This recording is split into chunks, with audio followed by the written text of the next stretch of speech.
কেকের বেশ কয়েকটি ভিডিও আমার চ্যানেলের দর্শকরা অনেক পছন্দ করেছে, তাই ইদানিং সব কেক নিয়েই ভিডিও আপলোড করছি। বেশ ভালোই লাগছে। হেই everyone, welcome back to my channel. আজকের স্যান্ডউইচ কেকটা দেখেই বুঝতে পারছেন কতটা মজার ছিল আর কতটা লোভনীয় ছিল। একদম পারফেক্টভাবে, খুবই সহজভাবে এই কেক স্যান্ডউইচ করে দেখাবো। তাই ভিডিওটি না টেনে পুরোটি দেখবেন। আর যারা ফেসবুকে দেখছেন অবশ্যই আমার পেজটি ফলো করে দিবেন আর চ্যানেলটি সাবস্ক্রাইব করবেন। চলুন শুরু করি। প্রথমে একটা বোলের মধ্যে রুম টেম্পারেচারে থাকা ডিম নিয়ে নিচ্ছি। আর এখানে আজকে আমি দুটো ডিম দিয়ে এই স্যান্ডউইচ কেকটা করে দেখাবো। আর আমাদের হাতের কাছে কিন্তু সবসময় দুটো একটা ডিম থেকেই থাকে, কি তাই না? তো চলুন আমরা এই দুটো ডিমের কুসুম আলাদা করে এবার বিটার দিয়ে এই সাদা অংশটাকে বিট করে নিচ্ছি। আর আপনাদের কারো বিটার না থাকলে অবশ্যই ডাল ঘুটনি বা কাঁটা চামচ বা হ্যান্ড উইস্ক দিয়ে করতে পারেন, সেক্ষেত্রে একটু হাতটা ব্যথা হয়ে যেতে পারে। তারপরে এখানে ভালো একটা ফোম করে নিতে হবে। আর অল্প অল্প করে আমি চিনি অ্যাড করব, প্রায় 1 কাপ। আমি একটু মিষ্টিটা খেতে বেশি পছন্দ করি কেকের মধ্যে বা যে কোনো কিছুতে, এজন্য আমি এখানে একটু বেশি চিনি নিয়েছি। আপনারা একটু চাইলে কম চিনি নিতে পারেন। তো এক্ষেত্রে আমি আপনাদের একটা টিপস দিতে চাই। টিপসটি হচ্ছে, চিনিটাকে যদি ব্লেন্ড করে বা পাটায় বেটে গুঁড়ো করে নেন বা আইসিং সুগার ব্যবহার করেন, সেক্ষেত্রে কেকের রেজাল্টটা খুব বেশি ভালো আসবে। একটা পর্যায়ে বিট করতে করতে এরকম হয়ে গিয়েছে। আর আমি কিন্তু পুরোটা চিনি মিশিয়ে আস্তে আস্তে করে বিট করে নিয়েছিলাম। পুরোটা প্রসেস আর দেখাচ্ছি না, মানে একটু টেনে দেখিয়েছি যে পুরোটা বিট করার সময় কীরকম ছিল সেটা আর দেখাইনি। তো এভাবে আমি বোলটাকে ঘুরিয়ে ঘুরিয়ে আস্তে আস্তে করে বিট করে নিচ্ছি। এটা অনেকটা ফোম হয়ে যাবে। আর যতক্ষণ না ফোম হচ্ছে, এবার দেখতে পাচ্ছেন এটা কেমন হয়েছে। এক সাইডে রেখে দিলাম। আর বিটারের কাটা দুটো খুলে এখন এই যে কুসুম দুটো রেখেছিলাম সেই দুটোকে একটু ফেটে নিলাম।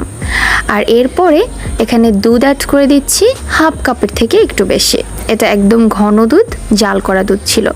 তো এটাকে খুব ভালো করে মিক্সড করে নিচ্ছি। আর এখানে চাইলে হ্যান্ড উইস্ক ব্যবহার করতে পারেন, তবে আমি এখানে বিটারের কাটা দিয়েই মিশিয়ে নিচ্ছি। এরপরে বাকি উপকরণগুলো দিয়ে দিব। তেল দিয়ে দিচ্ছি। তেলটাকে খুব ভালো করে মিশিয়ে নিচ্ছি। রান্নার রেগুলার তেল দিয়েছি 1/4 কাপ। 1/4 কাপ দিয়ে এখানে আমি আবারও ভালো করে একটু মিশিয়ে নিয়েছি। এখানে কিন্তু 2 টেবিল চামচ কুকিং অয়েল, মানে যে তেল, এটা কিন্তু ইউজ করতে পারেন। দিয়ে দিচ্ছি 1 কাপ ময়দা। দিয়ে দিচ্ছি 1 টেবিল চামচ বেকিং পাউডার। এরপরে এ থেকে একটা চালনি দিয়ে অল্প অল্প করে চেলে বারবার করে মিশিয়ে নিচ্ছি একটা স্প্যাচুলা দিয়ে। আর এই কাজটা দ্রুত বা আস্তে যাই করেন না কেন কোনো সমস্যা নেই, কারণ এখানে তো আমাদের ডিমের ফোম নেই, এটা বুঝতে হবে। আর ডিমের ফোমটা কখন পারফেক্ট হয়েছে সেটা তো বুঝতেই পেরেছিলেন আমি যখন বিটারটা বন্ধ করেছি। আর তখন দেখিয়েছিলাম যে ডিমের ফোমটা উপরের দিকে উঠিয়ে যখন আমরা একটু কিছু লিখতে চেয়েছিলাম, লেখাটা কিন্তু তাড়াতাড়ি মুছে যায়নি। তখনই বুঝতে পারবেন যে আমাদের ডিমের ফোমটা সুন্দরভাবে হয়ে গিয়েছে। এখন আমি অল্প অল্প করে ময়দা আর সম্পূর্ণ কিছু মিশিয়ে নিচ্ছি। দেখতে একটু থিকনেসটা বেশি হয়ে গিয়েছে, এরপরে তবুও কোনো সমস্যা নেই। আমরা আস্তে আস্তে করে সেই ডিমের ফোমের সাথে বাকি যে ব্যাটারটা তৈরি করেছিলাম সেটাকে অ্যাড করে দিব। দেখতেই পাচ্ছেন কিভাবে ঘুরিয়ে ঘুরিয়ে আস্তে আস্তে করে এটাকে অ্যাড করছে। আপনারা চাইলে এখানে হ্যান্ড উইস্ক ব্যবহার করতে পারেন। আর অবশ্যই এরকম ফোল্ডিং মেথডে, মানে এরকম ঘুরিয়ে ঘুরিয়ে মিশাতে হবে, না হলে কিন্তু আমাদের যে ডিমের ফোমটা আছে এটা ডেবে যাবে। এরপরে ওভার মিক্সড করবেন না, আরেকটা টিপস হচ্ছে এটা। আর এক্ষেত্রে আপনাদের যদি মনে হয় যে ডিমের কুসুমের সাথে যে আমরা ময়দার একটা মিশ্রণ বানিয়েছি এটা একটু বেশি আঠালো হয়ে গিয়েছে, সেক্ষেত্রে আপনারা করতে পারেন ওখানে আরও 1/4 কাপ দুধ দিয়ে খুব ভালো করে ওটাকে লিকুইড করে দেন এখানে মেশাতে পারেন। কিন্তু খুব বেশি লিকুইড করা যাবে না, এটা মাথায় রাখতে হবে। আর ডিমের ফোমের সাথে খুব বেশি ঘষাঘষি বা খুব বেশি ধস্তাধস্তি করা যাবে না, তাহলে কিন্তু ফোমটা একদমই ডেবে যাবে আর কেকের তো সর্বনাশ হয়ে যাবে। এবার খুব ভালো করে মিশিয়ে নিচ্ছি। আর এ পর্যায়ে আমার মনে হচ্ছে মেশানোটা খুব ভালো করে হয়ে গিয়েছে। দেখতেই পাচ্ছেন এটা কীরকম হচ্ছে। এবার দিয়ে দেবো এখানে চকলেট এসেন্স। আর আপনারা চাইলে ভ্যানিলা এসেন্স দিতে পারেন। আর কারো হাতের কাছে এটা না থাকলে আপনারা কিন্তু খুব সহজেই একটু এলাচের গুঁড়ো দিতে পারেন, শুধুমাত্র ডিমের ফ্লেভারটা না আসে সেজন্য। এরপরে এখানে এরকম একটা মোল্ড নিয়ে নিয়েছি আর আগে থেকে একটা কাগজ বিছিয়ে রেখেছিলাম। আমি তেল ব্রাশ করে এরপরে পুরো ব্যাটারটা দিয়ে দিচ্ছি আর সম্পূর্ণ ব্যাটার দেওয়ার পরে একটু ট্যাপ করে নিচ্ছি। ট্যাপ করে নিয়ে এটাকে কিন্তু চুলাতে আমি আগে থেকেই প্রিহিট করে রেখেছিলাম একটা প্যান, আর প্যানের মধ্যে বসিয়ে দিব।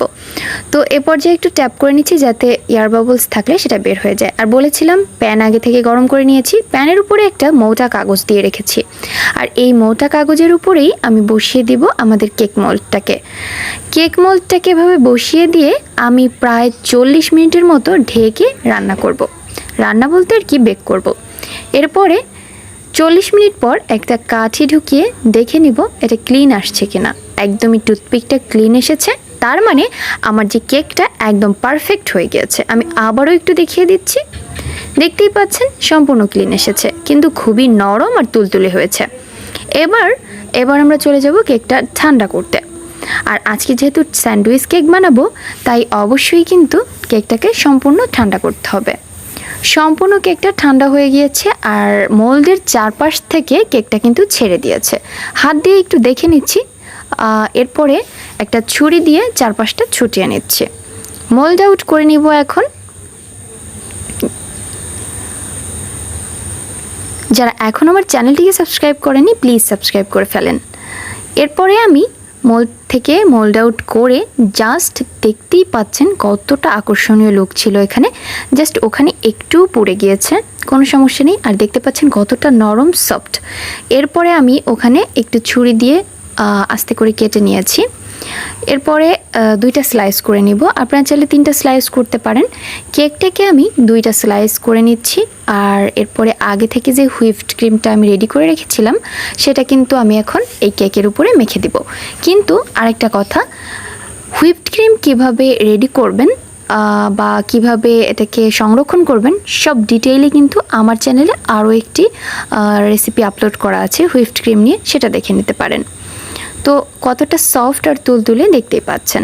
এবার আমরা ক্রিমটাকে মেখে নেব। এই যে আগে থেকে আমি ক্রিমটা করে ফ্রিজে নরমালি রেখে দিয়েছিলাম। এরপরে একটা নাইফের সাহায্যে আমি খুব ভালো করে বাটার নাইফ দিয়ে এটাকে একটু বাটারের মতো ঘষে ঘষে মেখে নিচ্ছি। যে যতটা খেতে পছন্দ করেন ঠিক ততটাই দিবেন। আমি কমও দেইনি আবার বেশিও দেইনি। আর আপনারা চাইলে কিন্তু এই কেকের 4 সাইডটা আগে থেকে সমান করে কেটে নিতে পারেন, আমি আর সেটা করিনি। এরপর আমি আরও একটা স্লাইস এভাবে করে মেখে নিচ্ছি, দেন 2টা স্লাইসকে এক করে দিব আর এরপরে স্যান্ডউইচ আকারে কেটে নিব। আর আপনারা চাইলে 4 কোণা কেটে একটু সমান করে নিতে পারেন, বাট আমি নেইনি, আমার পছন্দ না, সেজন্য আমার কাছে মনে হয়েছে এভাবেই সুন্দর লাগবে। আর কেকের উপরে এগুলো কি দেখে মনে হচ্ছে, তাই না?